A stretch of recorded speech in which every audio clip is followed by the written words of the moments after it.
Okay, but look at example 3 here on lesson 96. This is the exact same appearance as the type of problem we saw in example 1 of lesson 95. Same type of structure. We have x and y equal a number, so a line equation. Xy equals 6. That's a Kirby equation because x is being multiplied by y.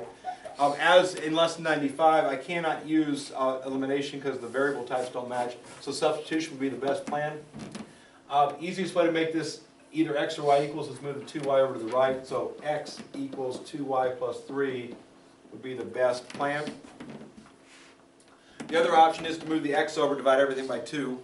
And then all of a sudden you got this fraction structure you got to substitute in and it makes a big mess. So anytime you can avoid fraction things, it makes the problem easier. So this x here is equivalent to 2y plus 3, so I'm going to substitute right there. I'm replacing 1 with more than 1, so parentheses are required. So 2y plus 3, replacing x, times the y is equal to 6. Once again, a distributive property is going on here, so I distribute. I'm going to get 2y squared plus 3y. This is quadratic structure, so I'm going to move the 6 to the other side. Minus 6 equals 0. So up to this point, it looks exactly the same as the other one did, right? Okay, different equation, of course. This is about y instead of x, so when I do the quadratic formula, y is going to equal stuff instead of x. And again, a lot of you aren't putting that letter there. It's very important. You want to know what you're finding, so when you write your ordered pair, you know what goes where. The three pieces, we got a is positive 2, b is positive 3, and c is negative 6. And so minus b is going to be minus 3. 2 times a is going to be 2 times 2, which is 4. And again, scratch sheet of paper. Here's my scratch sheet of paper over here.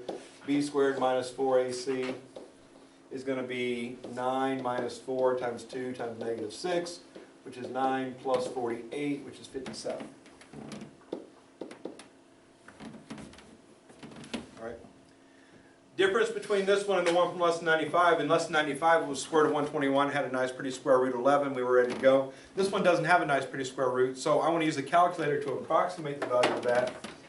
And the way I type that in, parentheses, negative 3 plus square root of 57, end parentheses for the radical, another end parentheses till we're done with the top, divided by 4.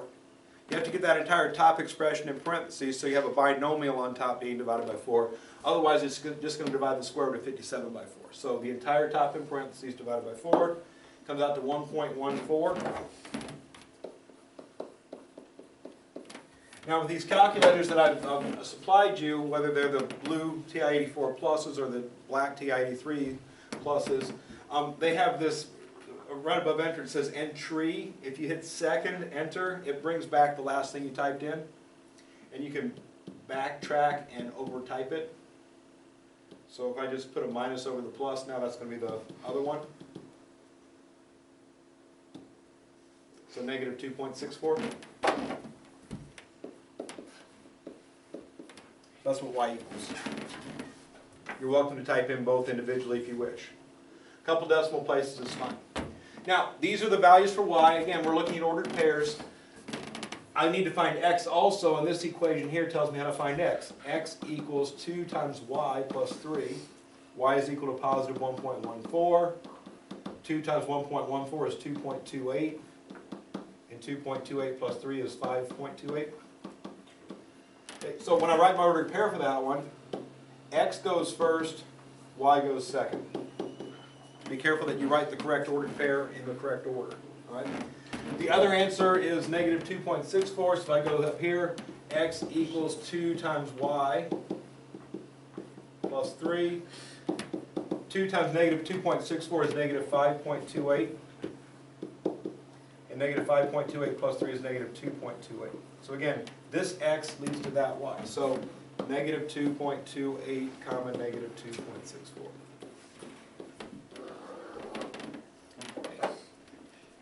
So whether they're irrational answers like this or rational answers like they were in the other lesson, the technique is all the same. If you get to a point where you get a quadratic equation that's not easily factored, use the quadratic formula. If this happens to be a nice pretty square root, evaluate it exactly. Give me some rational fractional answers. If it comes out to a radical that does not have an exact square root, give me a couple of approximate answers, a couple decimal places. Do not give me this answer. Negative 3 plus or minus, let's see, 57 is that 3 times 19? So it doesn't break down anymore. So 3 plus or minus the square root of 57. So let's just go with this one. Y equals 3 plus the square root of 57 over 4. And then x would end up equal, if you put that back in place of that, you put 2 times this and add 3 to that, like, I don't know, let's see, 2 times 3/4 is 3/2 plus 6/2. 3 plus 2 times the square root of 57 over 2. So then this would be the answer, 3 plus 2 times the square root of 57 over 2, comma negative 3 plus the square root of 57 over 4. Let's say this is what the paper looks like. Just to give you an idea. Here's my homework paper. There's a little box I put my problem. Let's say this is problem number 11, because it usually is not number 1 when this happens. Paste. And then 3 minus 2 times the square root of 57 over 2 comma negative 3 plus the square root of 57. X and minus.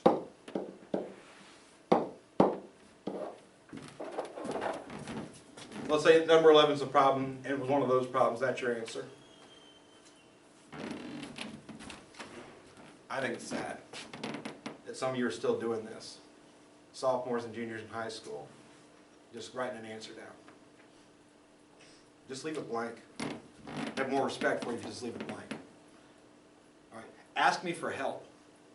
I'd have more respect for you if you asked me for help. Don't do that. I copied it right out of the back of the book, and it's frustrating to no end. So please don't do that. I want your paper to look like this. And again, I want approximate answers on these. That's what I want. I don't want the back of the book answer. Okay? Even though it's more accurate, that's exactly right, where this is approximately right, I'd rather get the approximate answer, know that you know how to do all the math to get you to the answer. That's what I want from you, okay? So please have your paper look like this. This purple up here, scratch, I don't need to see that. Everything else should be on your paper, though. I should see all that stuff.